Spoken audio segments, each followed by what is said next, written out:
Alhamdulillah, puja dan syukur kita kepada Allah Subhanahu wa taala, ungkapan terima kasih kita kepada Allah yang mana kembali kita bersama-sama dikumpulkan oleh Allah Subhanahu wa taala di tempat yang sangat dimuliakan oleh Allah Subhanahu wa taala. Bersama-sama kita diberi kemampuan oleh Allah Subhanahu wa taala untuk bisa berzikir kepadanya.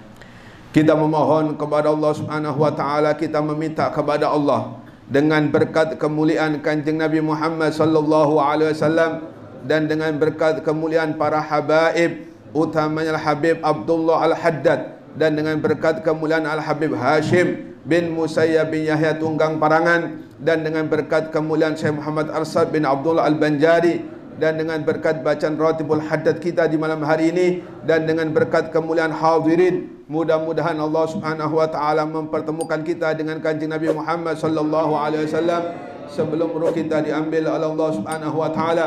Mudah-mudahan Allah Subhanahu wa taala mempertemukan kita dengan Kanjeng Nabi Muhammad sallallahu alaihi wasallam sebelum roh kita diambil oleh Allah Subhanahu wa taala. Mudah-mudahan Allah Subhanahu wa taala pertemukan kita dengan Kanjeng Nabi Muhammad sallallahu alaihi wasallam sebelum roh kita diambil oleh Allah Subhanahu wa taala. Amin ya rabbal alamin.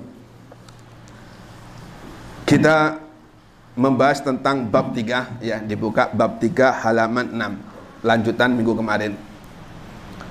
Bab 3 hukum kurban. Ya.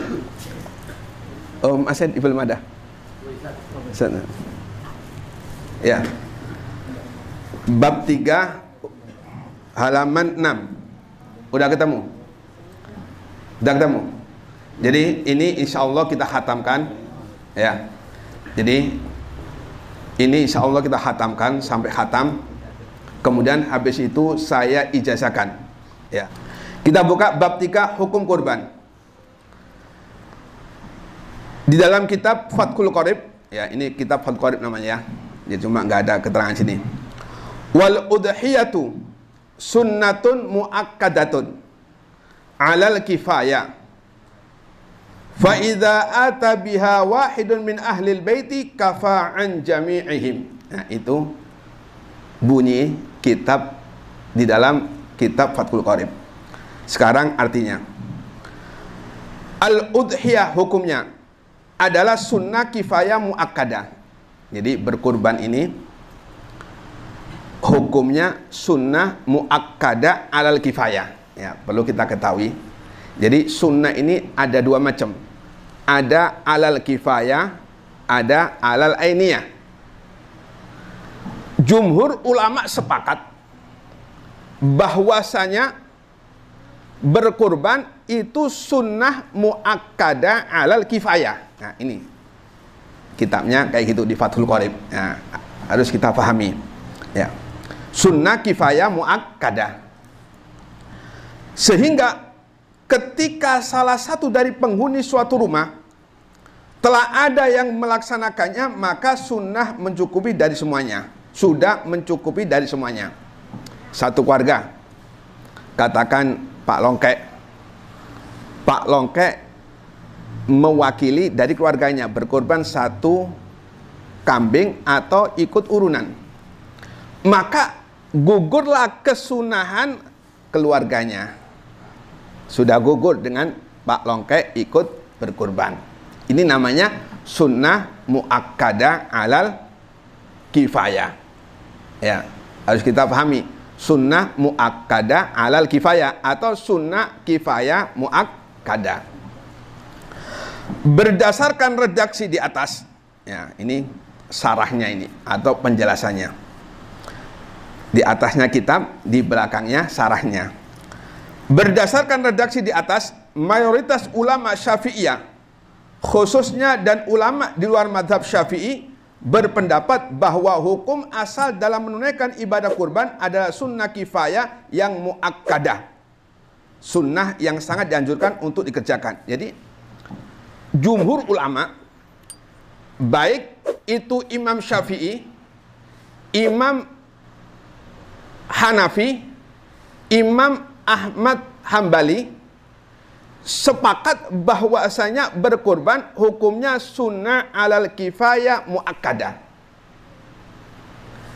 hanya satu yang mewajibkan. Siapa? Yaitu Imam Abu Hanifah. Imam Abu Hanifah mewajibkan untuk berkurban bagi yang mampu untuk mengerjakannya. Ya. Jadi nanti ada dalilnya. Dalilnya daripada Imam Abu Hanifah kenapa beliau menghukumi kurban ini wajib. Berbeda dengan yang lain-lainnya. Maka kami, ya, khususnya Ahlul Bait Nabi Muhammad, para habaib, itu kalau ada satu pertentangan imam, mereka mengambil keputusan jalan tengah, yaitu khurujan minal khilaf. Jadi, ya apa usahanya agar keluar dari perbedaan. Jadi, ini biasanya Ahlul Bait Nabi Muhammad, para habaib, ini nggak mau ada perkhilafan atau perbedaan yang salah satunya diambil, salah satunya tinggalkan. Enggak. Contohnya, seperti kurban. Imam Abu Hanifah mewajibkan. Sedangkan jumhurul ulama ini sunnah muakkadah. Apabila mampu untuk mengerjakannya, cara untuk keluar dari perbedaan yaitu harus berkorban. Kalau kita nggak berkorban, berarti kita nggak ngikuti pendapat Imam Abu Hanifah. Ini biasanya yang diajarkan kami, ya, para habaib di Pasuruan, habib tua-tua, yaitu kita diperintahkan untuk usaha semaksimal mungkin, ya, ini ajarannya Ahlul Bait Nabi Muhammad, harus keluar dari perbedaan. Ini mulai datuk-datuk kita, memang datuk-datuk para habaib, ya, sedikit cerita nggak apa-apa, ya, santai-santai nggak apa-apa. Kalau bahas fikih nanti tegang nanti. Dulu di zamannya Sayyidina Ali, Sayyidina Husain, Sayyidina Hasan, ya, sedikit kita bahas, ya. Sudah menjadi kesepakatan para sahabat ketika nantinya Sayyidina Ali, ya, turun dari kekhalifahan, ini calon yang kuat berikutnya yaitu Sayyidina Hasan.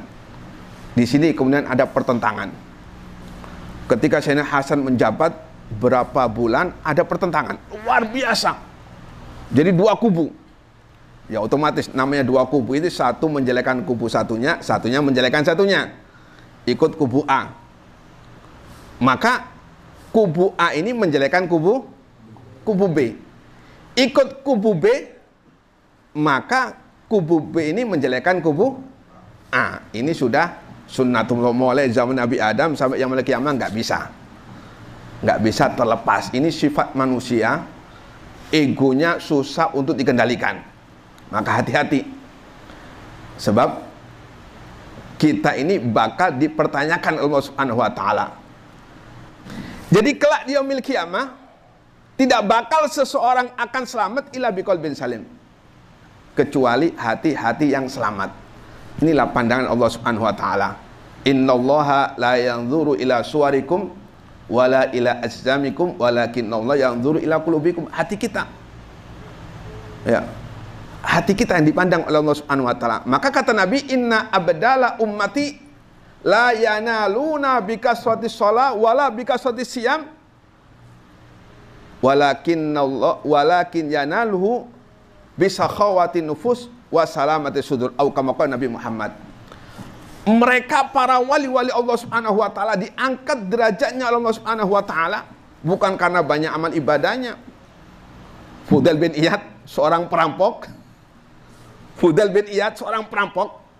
ketika mendapatkan hidayah dari Allah Subhanahu wa Ta'ala, dari wali besar, luar biasa, wali besar. Nah, ini kata Nabi Muhammad, wali-wali Allah diangkat oleh Allah Subhanahu wa Ta'ala menjadi wali bukan karena banyak ibadahnya, bukan karena banyak ibadah sunnahnya, bukan karena banyak puasa sunnah, akan tetapi mereka diangkat oleh Allah, pertama bisa khawatin nufus, dermawan.